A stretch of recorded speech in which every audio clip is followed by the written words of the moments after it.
that the sun beat down upon my face, and stars fill my dream.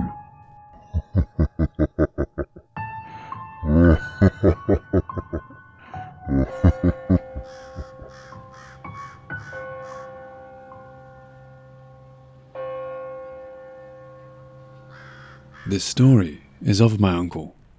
His name is Verma, and this incident happened 10 years ago. At that time, Uncle Verma was a government officer and was living in a small village in Himachal Pradesh in India with his family. His office was 10 to 12 kilometers away from his home, and he used to travel by his bike to work.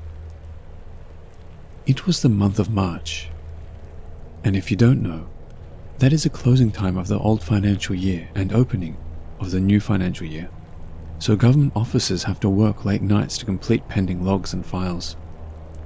On this particular night, it was around 11:30 p.m.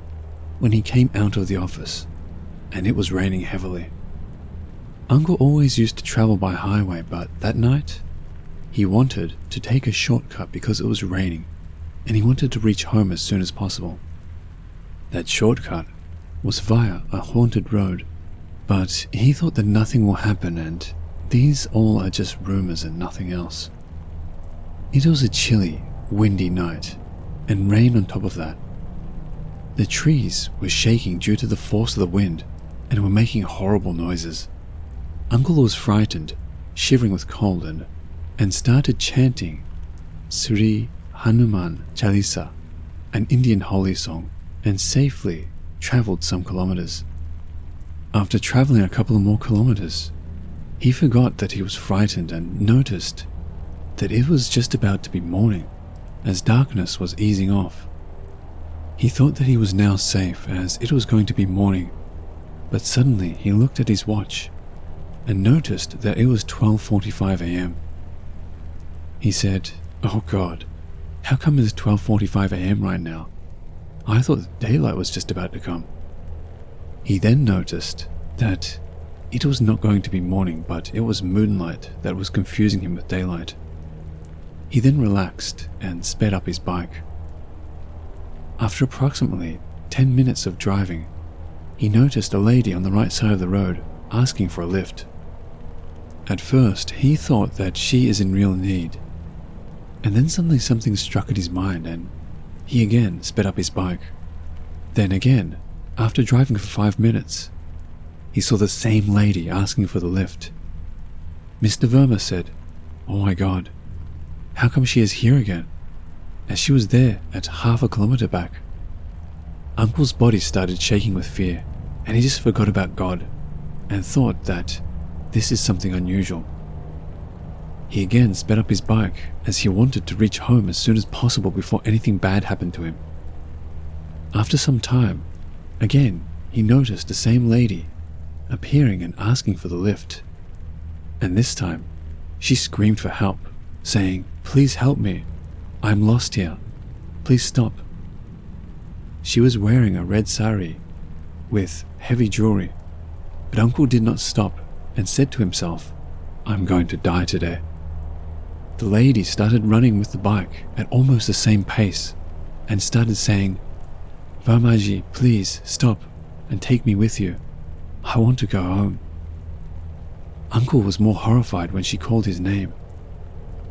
He was driving the bike at a speed of 60 to 70 kilometers per hour at that time and was shivering like hell.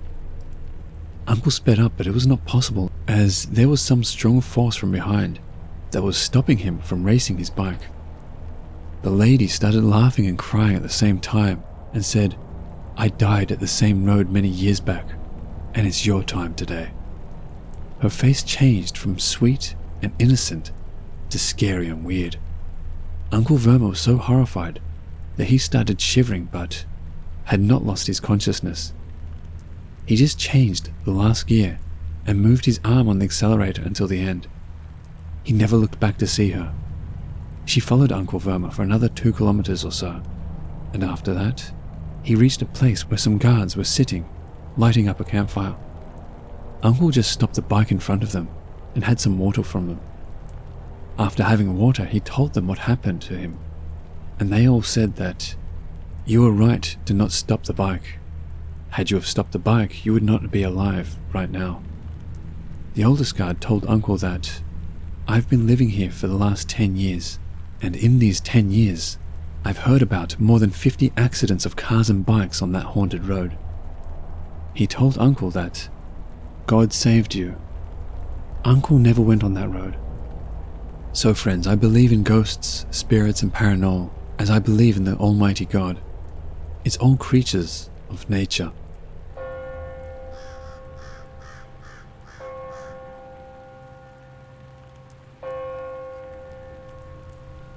So, I live in a city in northeastern India, but me and my parents always go to our grandma's house on holidays and occasions in the countryside.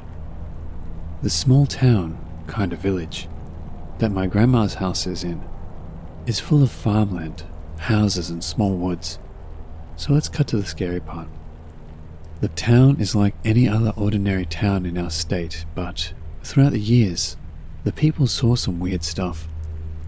There are countless stories, but I'm going to write down which ones I can remember. The oldest I can remember was told by my dad when I was a kid.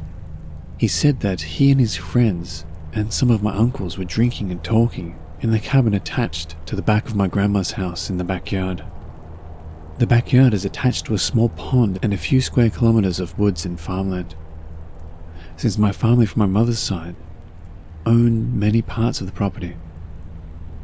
So, as I said, they were enjoying themselves when they saw a fireball going through the bamboo trees in the backyard. He said that the fireball wasn't attached to anything, like a stick or lamp, and he didn't hear any footsteps and saw no one. An odd detail is that they said the fireball was blue. I don't know, but somewhere I saw that those are associated with spirits and stuff. Next was, on an occasion I can't remember. The whole incident is very foggy, but my aunt was cooking in the kitchen, and she heard a whistle in the backyard through the window in the kitchen. After some time, my dad and one of my uncles went back to throw away the previous day's trash, and he said he saw a guy using our abandoned toilet in the backyard. The toilet was made by my grandpa since many people in the area were very poor. So my dad and my uncle approached the guy and asked what he was doing, when he just said that he was there to use the toilet. But my uncle sensed some danger, like that the guy can be a robber or something, so he and my father came back to the house to get some tools, phone and torches and safety knife. But of course, when they came back, the guy wasn't there. I mean, they just went in for a minute, and my aunt in the kitchen was looking out at the guy. Now, there are other events, like one of my uncles who partied late night was coming back one night when he heard something following him. The road was of course dark, mildly foggy, and no one else was there. Such a cliche, I know. So of course, he got scared and began looking back with his phone flashlight and walking fast. When the footsteps started creeping him out, he played God's Prayer song in his phone and began walking fast, but after just some steps his phone died and he could hear the footsteps chasing him. He sprinted through our backyard since it was sort of a shortcut. Our backyard and the farmlands are connected to the road. When he came home, I don't remember what happened, but I remember him saying to his mother, my grandma, that he was chased by one footstep, as in a mono footstep, and he couldn't see anyone. Next morning he told the full story. Most of my family members basically shrugged it off as a mild paranormal incident. As I said before, this town has very weird stuff going on, so it's natural to become used to it. In 2019 or something, God worshippers and town community held an event where they sung God's prayers to ward off evil spirits in the town since, at that time, a lot of suicides were going on, and many people believed that evil spirits were the cause. I'll post a part 2 soon, I guess, since there are many events. For me, I'm a skeptic, but I'm also kind of open to paranormal. I know after living in this town, you should become a believer, but I don't know, my mind just can't comprehend this stuff. I know it all sounds like BS, but trust me, it ain't.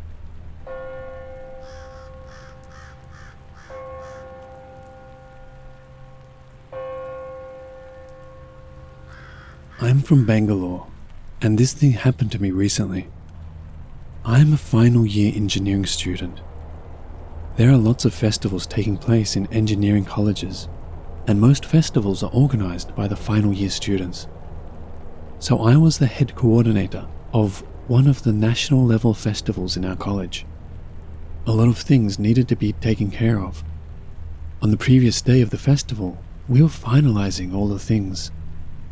We all were working endlessly throughout the day, so almost everything was done. The only thing that was remaining was we had to produce a movie which was supposed to be displayed at the opening ceremony as an introduction, and some editing was needed. Around 8 to 10 of us were working together for that short film, and it took so long to finalize the movie. When we looked at the clock, it was almost 2 a.m. So myself and my 2 friends, who happened to be my roommates, used to stay outside the college in a flat, around 2 kilometers from college. Everybody who was working with us went to the hostel, and unfortunately that day, we didn't get our bikes because earlier in the morning, someone had picked us up to go to the college. So when we came out of the college and were seeking cars to hitch with, there was no one on the road. Just the double road and streetlights. So we decided to walk to our flat. We were discussing how awesome the day was that we were going to have tomorrow. After about 5 minutes of walking, I just turned behind and there were 2 dogs behind us. Dogs who were following us. I ignored them, and a minute later, they were very close to us. We ignored them again. All of a sudden, one of the dogs started crying. I've never heard that much intensity. It was fearful, and the other dog started barking at us, barking and barking continuously. We tried to shoo them away, and my friends threw stones at the dogs, but it was not helping. 2 more dogs joined those. One was crying very badly, and 3 of them barking at us. As we were walking, those dogs came on our side near our legs and started barking in the opposite direction. The 3 of us looked at each other. My friend said, "Is it just me, or do you guys feel that they are not barking at us?" We waved our heads. We continued walking. The dogs were barking in such a way that they were seeing someone or something walking beside us that we could not see, but they could see, and they were not at all comfortable with it. That's why they were barking. The one dog who was crying was scaring us like anything. So finally we reached our flats. The dogs followed us to the gate to our apartment. Later on, we could not hear them because our flat was on the 3rd floor. We went to our rooms, and after a while my friend screamed from the balcony. When we went there, what we saw was something scary. 6 to 7 dogs were there. Some of them were crying. Some were barking. One moment, they were barking near the gate, looking at the wall. Next, they were barking, looking at the tree. The next moment, they were barking, looking at the top of the car. Next, they were barking, looking towards the street lamp pole. Again and again, the position of the troop of dogs was changing and barking in different directions, crying. The dogs looked like they were seeing something which we were not able to see.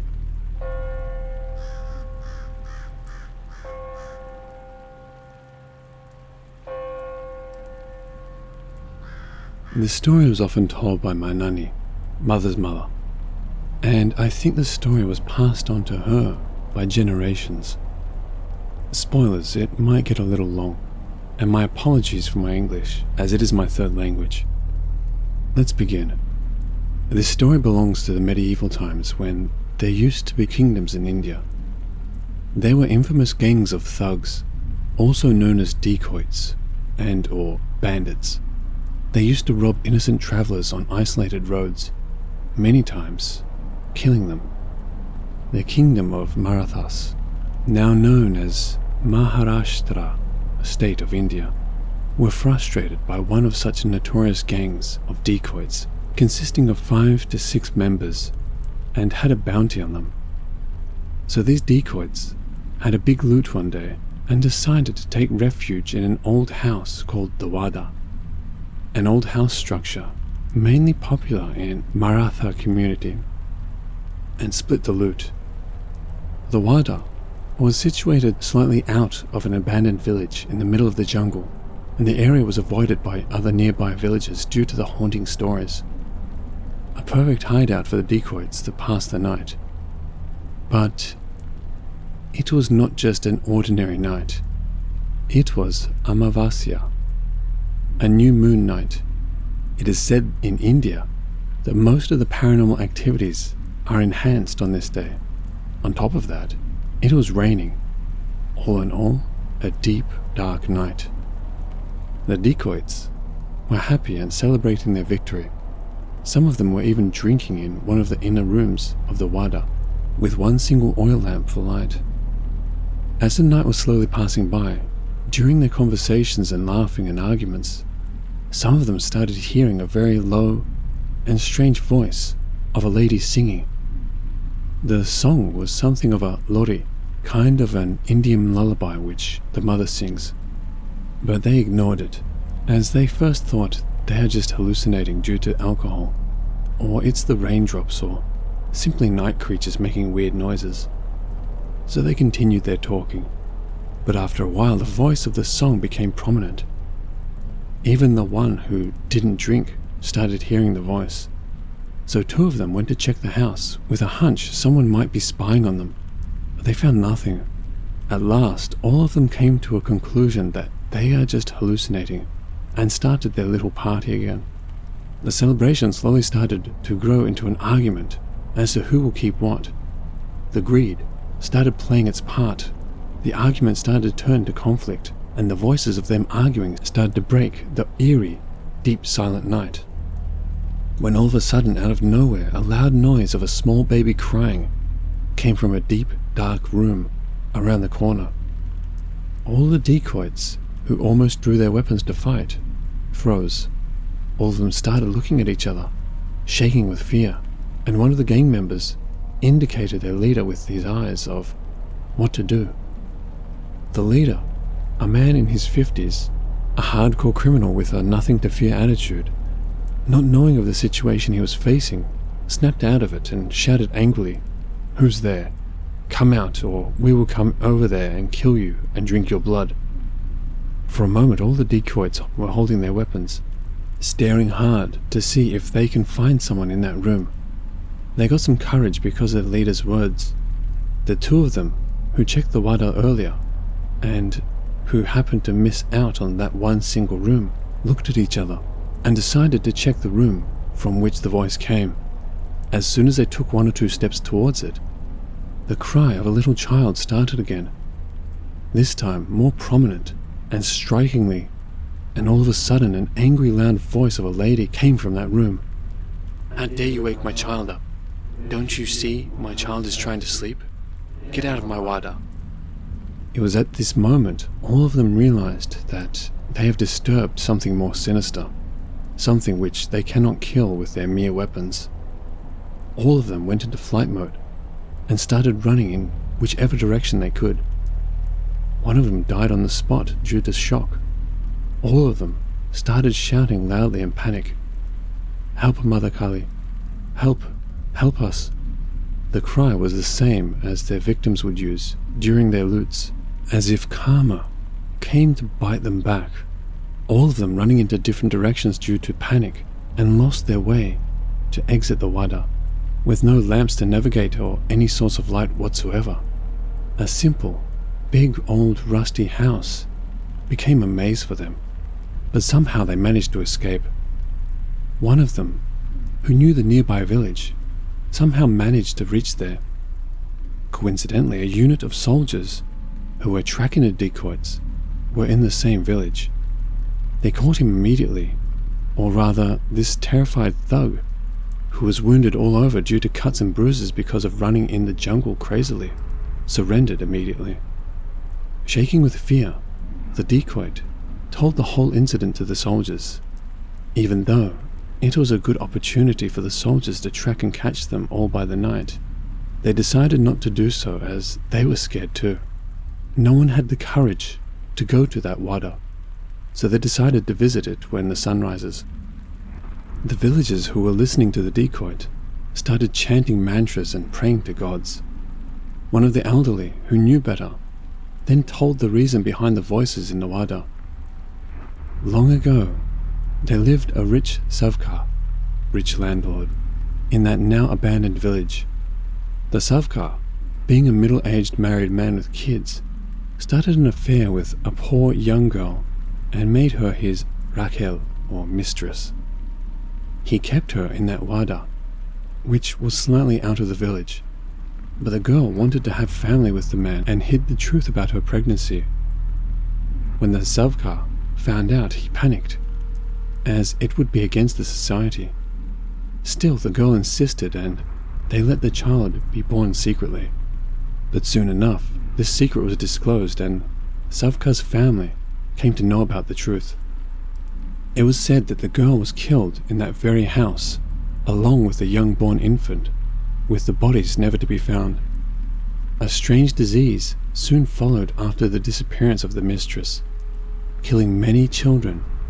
People thought that it was a curse of that woman, and tried each and every puja, godly prayers, to remove it. But it came to be of no use. People started leaving the village. It is said that the savkar got robbed of all his wealth. His family left him and he died a horrible death too. The sun soon rose, and the soldiers, along with the dacoit and a few of the villagers with a pujari, priest, went to the wada. To their amazement, all the loot was still there, along with the dead body, with a horrified look in his eyes. The dacoit immediately identified him as the leader. The soldier quickly recovered the loot and the body and got out of there. It is said that all the dacoits got caught after a while, and they all shared the same story of the incident, and thus a strange justice was served. I think the dacoits and the landlord got what they deserved. I am sorry that I don't have any actual evidence of whether this story actually happened or not. As I mentioned earlier, this is a kind of folktale passed on to generations, but I do trust my nanny, as she surely kept me up all night scared with this story when I was a kid.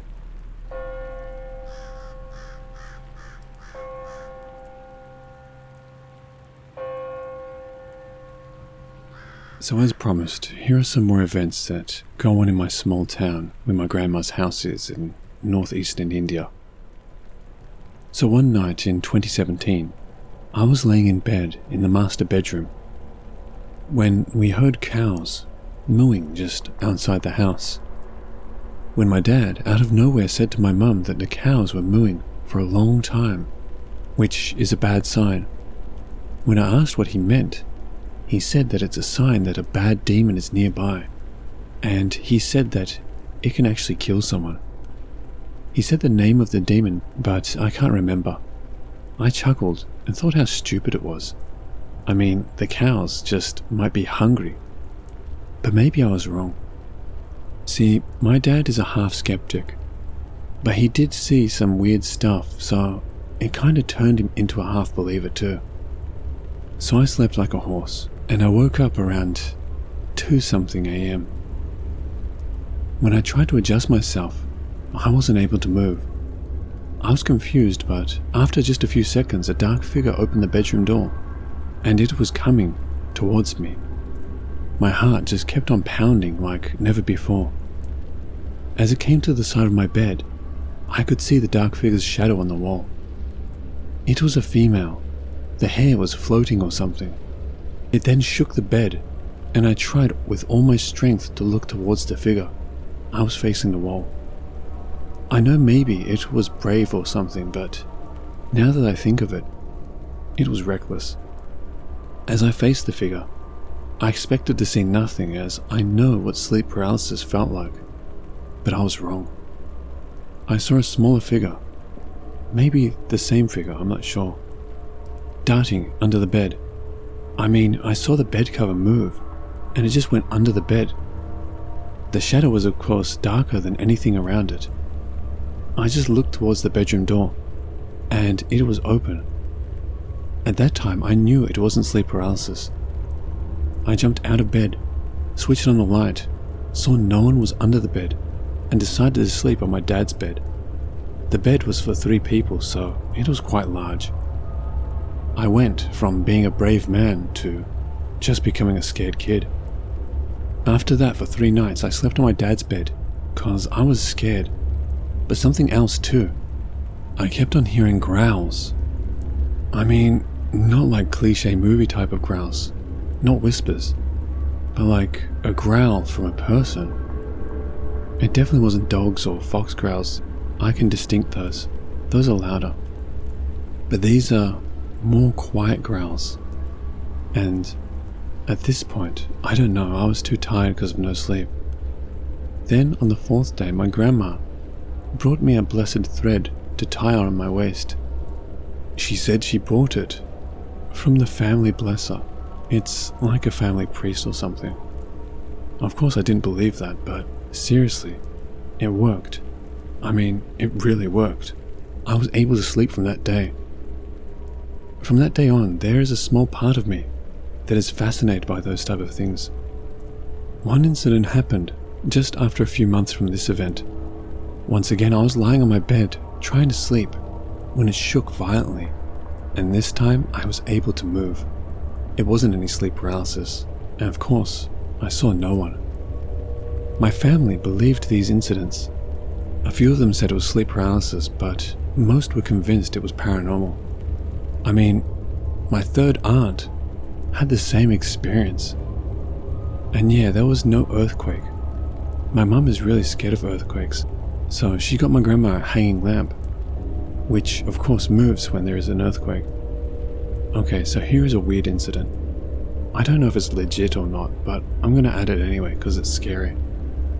My first aunt believed that she is more sensitive to these things.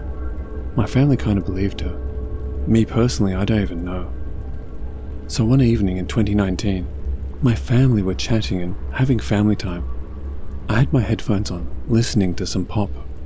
We were in the same master bedroom when I saw my first aunt kinda acting nervous or something and looking towards the window. I looked towards that window, but I was on the same side as the window, just a few feet away from it, so I couldn't see anything. I just shrugged it off, as I was too lazy to move. After some time, when everyone decided to go outside and get some evening air, my aunt asked my mum to close the window. She said she saw a dark man looking inside the entire time we were chatting. The way she said it gave me goosebumps. She's not a weirdo to make things like this up. Another big incident, which we still remember clear as day, happened in my grandma's house. Now before saying anything, I want to say it does sound like BS, but bear with me. One day, my dad went to a land that we owned to see the progression of cutting the trees where the building is about to be built. I don't remember correctly. When he came home, after some time my mum started feeling sick and overheating. She said when she closed her eyes, she could see a man's face. Of course, they called it a possession. I was dumbfounded. But when my dad called the former owner of the property, the owner said something happened to a man on that land, and it was their relative. My dad knew it from before, that's why they decided to call. My dad still wasn't believing my mum and asked her to give a description of the man. The description matched exactly. When the former owners heard on the other side of the phone, they were sobbing. It was on speaker so I could hear them. After some time, she became okay, but she said she could see the man looking at us from somewhere near the fence. From the next day, everyone decided not to talk about it.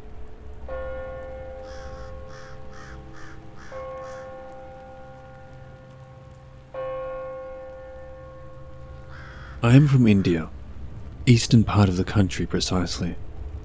I'm a skeptic, tending to be a non-believer of the paranormal, but sometimes there are things which you just can't pass off with your skepticism. So my family from my mother's side were wealthy landowners once. I'm talking back around more than 200 to 300 years ago, till our independence. Most of the land and properties are gone after our independence, but what we still own is a large mansion from before that time.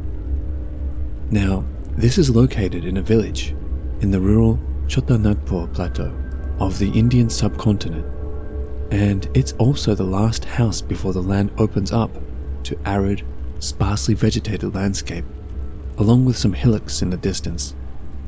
This land still belongs to us, so it was used for agriculture, but not anymore.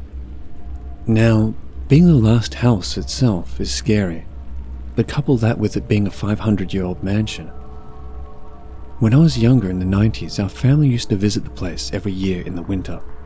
Summers are too hot and arid, and so did others in the family. My grandparents were 3 brothers and a sister, to have reunions of sorts. I always enjoyed the place, being away from the hustle and bustle. But gradually, the older generation passed away, and our families became distant as we too started to grow up. Now the important part of the experience is the mansion. The property had 3 buildings, the mansion forming one side, a much more recent building on the right making another perimeter, a cattle shed making another perimeter, and lastly a walled gate completing the perimeter, with an open courtyard in the center. Now, coming to the mansion, it had 10 rooms, huge ones, with 30-foot high ceilings and similar sized rooms, 5 in each floor, along with a toilet and a corridor leading up to the rooms. Now, the room in concern is on the first floor. It's the last room when one comes up through the stairs. I always had a creepy feeling going into that room, be it day or night, but sometimes I had to go in. But the full house always reassured me. I would go running and come out running too. On the walls there were old photographs, framed, and particularly one photo scared me the most. It was of a girl in her teens, a black and white old photo. But the creepy thing being it always seemed to look at you, no matter where in the room you were. The eyes seemed to move, and the photo I felt was alive. Now flash forward a few more years. In the summer of 2004, after my Class 10 board exams, I decided to visit the place alone. Previously, I'd always gone there with my parents. The members staying there at the time were my grandfather in his late 70s, an unmarried uncle, and the long-time caretaker cook. Just 3 men in a property of over 20 rooms. Now, coming to the rooms again, our building ended on both sides with round rooms. The one on the first floor was my grandfather's, and the other was used as a guest room. The uncle also stayed on the first floor in another room. The one on the ground floor was for the caretaker, and the others were kept locked. I don't know why.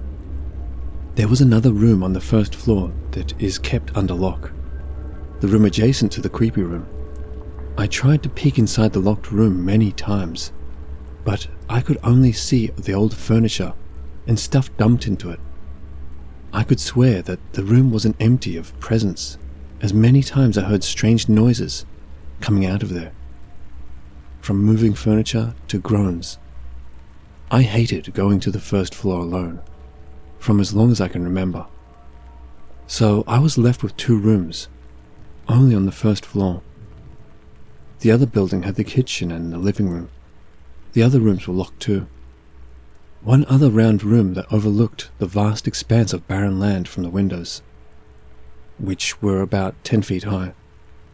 And many times I had witnessed odd things on the land that I couldn't fathom at that age. And there were rumors in the village that witches used to gather on these lands at night to perform dark magic.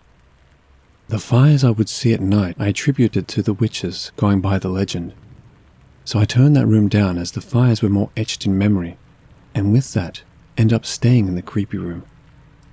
Not having gone there recently, most of the experience I had forgotten, so it wasn't a problem when I had been put up in the room. But the photo of the girl was still there, and I had a similar chill run down my spine. But I was older and much more rational. I quickly put the thought away. In villages, nightfall means the end of the day, and most families would be in bed by 7:30 to 8 o'clock. Ours was no exception. Uncle, who owned a pharmacy, would return by 6:30, 7 o'clock, and we would have our dinner by 8, then off to bed. The room had a 4-poster bed, which seemed as old as the house itself. There wasn't much furniture, other than a table and an almirah, which had a huge lock on it. So I would get on the bed, but I couldn't sleep at that time, so I would spend my time reading anything I could get my hands on. But every time I would get immersed in reading, something would break my concentration. I cannot put a finger on what exactly it was, but again, it would take another 10 to 15 minutes before I could go back to reading. The first couple of days went by very smoothly, except for the reading part, and slowly I was falling into the early to bed routine. I unconsciously started spending less and less time in the room, apart from the sleeping time. I would wander about the village, taking the cattle to graze, but spend time in the house. Even the lazy afternoons were creepy now I think of it. But the things escalated after I started spending time away from the room. At night I would hear weird noises coming from the adjacent locked room, which I always believed to be rats, but there were scratching sounds and moving of furniture. Still, I didn't pay it much heed. But after that, when I would put out my light and go to bed, weird feelings would grip me. I would feel sorrow and despair out of nowhere. The weird part being the photo could be made out in the darkness. I thought I could even see the eyes fixed upon me. The bamboo forest behind the house didn't help either, with the weird rustling and occasional hissing of snakes. But I would fall asleep. I would be woken up each night unexpectedly. Don't know why, but the same time, between 2 to 2:30 a.m. This was a time before I had my cell phone, so a torch and alarm clock would be the only source of time and light I had. But when I woke up, I could swear that it was someone that was with me in the room. Sometimes, even on the bed. If I was laying on my side, I would have this feeling that if I turned, I would see someone lying beside me. The hairs on my neck sensed it, and I could never, not a single time, have the courage to turn and look. I seemed to get frozen, wide awake. This happened a couple of days more, then it escalated one more bit. This time I was woken to the same feeling, but the tube light would flicker, even when the light was switched off. I couldn't tell anyone, as I didn't want to get ridiculed, but kept on going through the same stuff for almost a fortnight before finally leaving for my home. During the stay, I checked the tube light, and it was working fine the other times. Apart from that period, I would lay there until dawn broke each day before I could go to sleep again. I kept quiet about my experience for almost a decade, before I told it to my girlfriend. Then, during a family gathering, my girlfriend brought up the topic in front of my parents and they were taken aback. It was then when I learnt that I wasn't the only one feeling it. My mother had always felt it from when she was young. She would never go into that room hence. Later, my father too experienced the same thing, and we would always stay in the other round guest room. I also learned that day who the girl was in the photo. My grandfather had another sister who had died in her teens in the 1950s due to cholera, and the room was hers, even the bed. It was the same bed where she breathed her last. I haven't gone back to the house since, not because of the encounter, but due to my life taking me away from the city. Now I stay in a metropolitan city and could only dream of going back there, and seriously, I want to go back. to learn what the presence wanted to communicate, if not interact. But I don't know whether my cynicism would help in the contact anymore. But I would love to go back.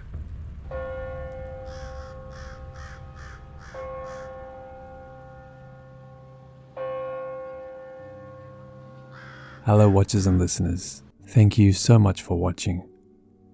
As always, a big thank you to all of the Reddit users who kindly allowed me to use their stories.